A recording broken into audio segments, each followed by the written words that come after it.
Type 3 రాసుకోండి.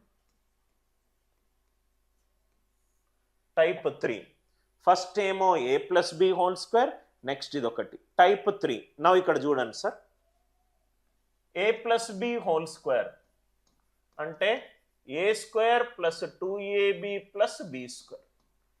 ఇది ఏంటి సార్? ఇది ab అనేది ఒక సంఖ్య, ab అనేది ఒక సంఖ్య. am I right? ab అనేది ఒక సంఖ్య.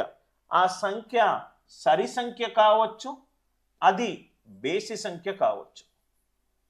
ఆ సంఖ్య బేసి సంఖ్య కావచ్చు. అదే బేసి సంఖ్య అయిందనుకోండి, 2k + 1 ఏంటి బేసి సంఖ్య? 2 తోటి భాగాహారిస్తే రైట్ +1 ఒకటి కానీ -1 రిమైండర్ కానీ వస్తుంది. సరి సంఖ్య అంటే ఖచ్చితంగా 2తో భాగాహారింపబడుతుంది. ఈవెన్ నంబర్ అంటే 2k whole square, odd number అంటే 2k ± హోల్ స్క్వేర్. ఏదైతే నంబరు 2తో ఖచ్చితంగా భాగాహారింపబడుతుందో అది సరి సంఖ్య, భాగాహారింపబడదో అది బేసి సంఖ్య. 2k హోల్ స్క్వేర్ అంటే 4k² 4k² అంటే 4 into any number, 4 into any number అంటే 4 తోటి ఖచ్చితంగా భాగాహారింపబడుతుంది, ఖచ్చితంగా భాగాహారింపబడుతుంది. 2k ± 4, 2k² అంటే 4k² ± 2 into 2k 4k + b² + 1. ఇది 4తో అవుతుంది, ఇది కూడా 4తో అవుతుంది.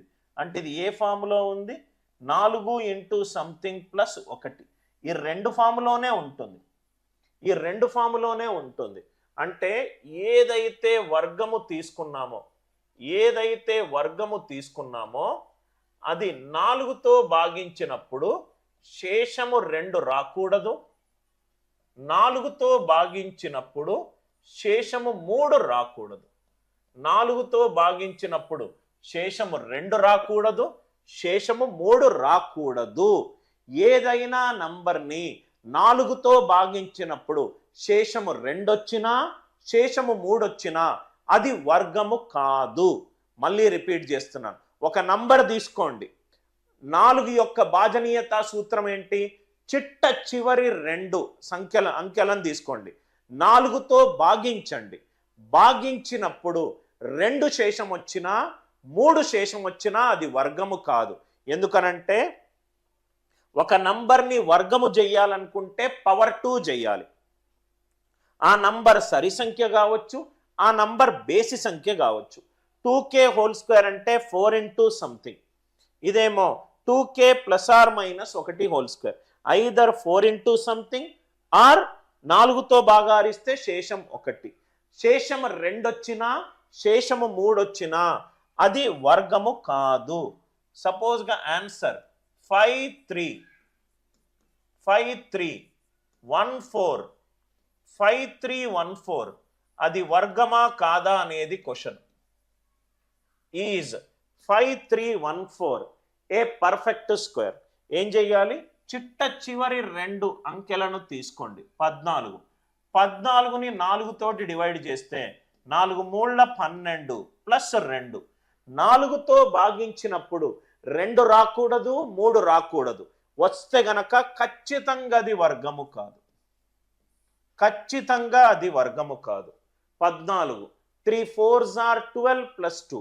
4తో భాగాహారించినప్పుడు శేషము 2 వచ్చినా శేషము 3 వచ్చినా అది వర్గము కాదు. 1 0 వస్తే అది అప్పుడప్పుడు వర్గం కావచ్చు, వర్గం కాకపోవచ్చు. 2 వచ్చినా 3 వచ్చినా అది వర్గము కాదు.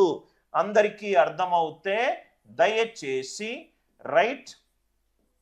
ఎస్ అని చెప్పి రిప్లై చేయండి. Is 1 2 3 4 a perfect square.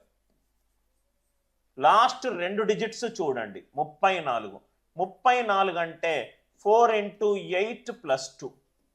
4తో భాగాహారించినప్పుడు శేషము 2 కానీ శేషము 3 కానీ వస్తే అది వర్గము కాదు. అందరికీ అర్థమవుతే ఎస్ అని చెప్పి రిప్లై చేయండి. మీ మైండ్లో కొన్ని డౌట్స్ వస్తాయి, క్లాస్ కంటిన్యూ అయ్యే కొద్దీ ఆ డౌట్స్ అన్నీ కూడా ఒక్కొక్క కాన్సెప్ట్ రూపంలో నేను ఎక్స్ప్లెయిన్ చేస్తాను. Right, I hope the idea it is clear. Right, you wrote divided by 4, the number should be 4 into any number అంటే 4 into any number అంటే ఇది డివైడెడ్ బై 4 అని అర్థం. 4 ఇంటూ పి అంటే ఏదైనా సహజ సంఖ్య. రైట్, ఇక్కడ మీరు డివైడెడ్ తీసేసినా పర్లేదు, divided 4 into P, 4 into any number అంటే 4 తోటి డివైడ్ అవుతుంది అని అర్థం. అందరికీ ఇది క్లియర్గా అర్థమైందా?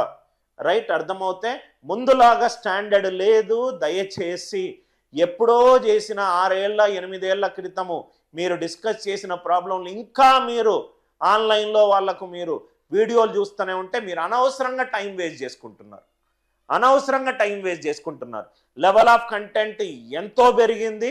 ఆ స్థాయిని మీరు అందుకోవాలనుకుంటే ఆ స్థాయి లెవెల్ కంటెంట్ మీరు రైట్ యాక్సెస్ ఉండాలి. మీకు మామూలుగా పైన చెప్పే కంటెంట్ మీకు ఎక్కడా ఉపయోగపడదు.